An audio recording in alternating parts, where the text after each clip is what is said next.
La création de la plateforme d'opposition au RHDP.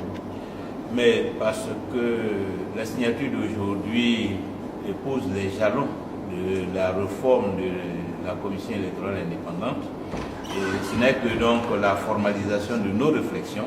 Il faut maintenant passer à la négociation avec le gouvernement pour faire aboutir ce projet.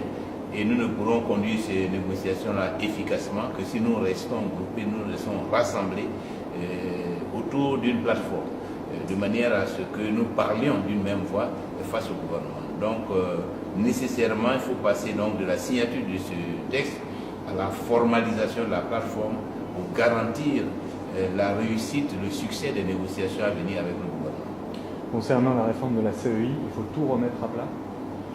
Il faut tout remettre à plat.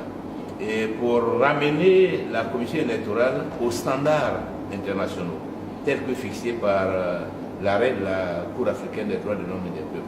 Il faut tout remettre à plat pour engager la Côte d'Ivoire dans un processus électoral transparent, ouvert, crédible, et qui prenne en compte les droits de tous les acteurs et qui garantisse la paix et la stabilité du pays.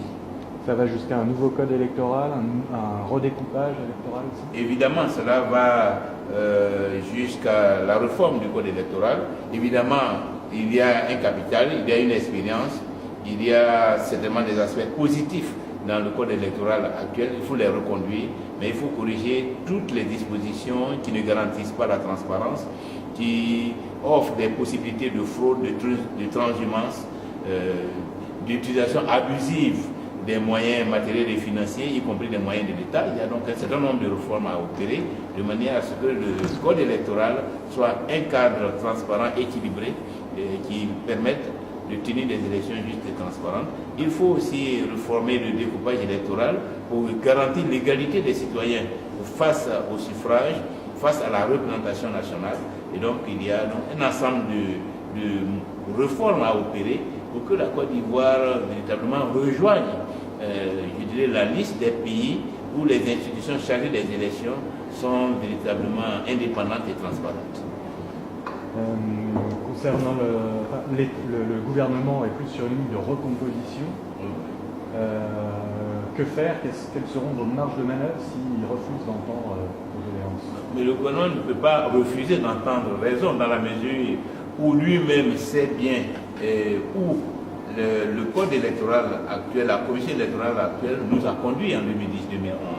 Et si donc nous ne voulons pas répéter l'expérience malheureuse, je dirais funeste de 2010-2011, il faut que nous soyons tous d'accord pour réformer.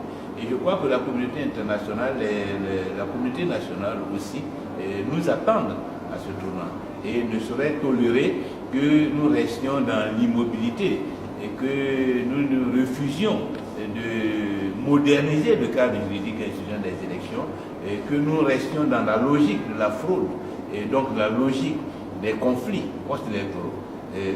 Tous les Ivoiriens veulent rompre avec cela. Les amis de la Côte d'Ivoire ne veulent pas vivre encore dans les affres de l'expérience de 2010-2011. Et donc, je suis persuadé que face à cette opposition mobilisée et déterminée, le gouvernement comprendra la nécessité de s'engager aussi dans la voie de la réforme et que ces réformes-là se feront vraiment de façon apaisée, de façon consensuelle, pour que nous allions aux élections de 2020 dans la sérénité.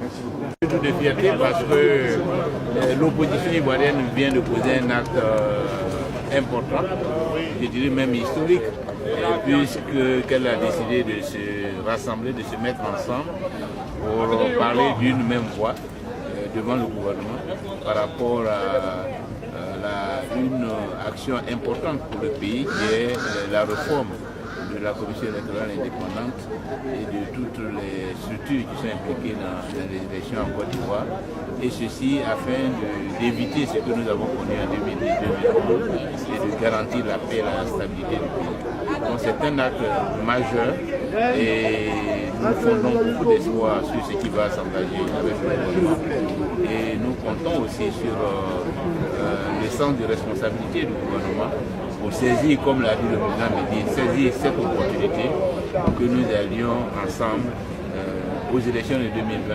dans la paix et dans la sérénité. Merci.